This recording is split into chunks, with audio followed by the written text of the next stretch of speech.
Oke pemirsa, sekarang saya berada di lokasi Taman Mini. Tepatnya di sekitar saya ini adalah lokasi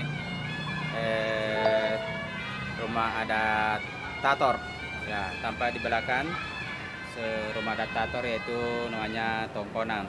Biasanya di Tator itu dipakai tempat menyimpan mayat, termasuk ini di belakang saya.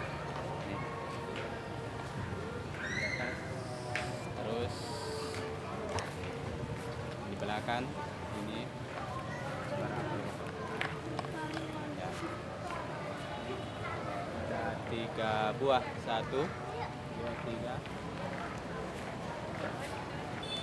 Terus ada pun rumah tongkol yang paling besar di sini, ada di ini ya, itu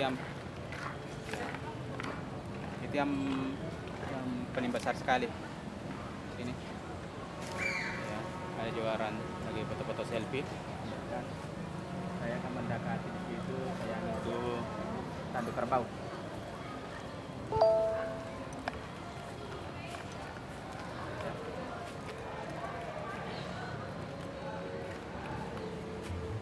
Ini adalah tanduk kerbau.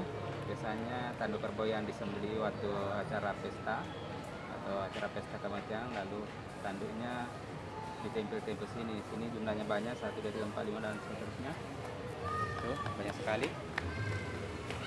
Ini suatu kelebihan ada Tator.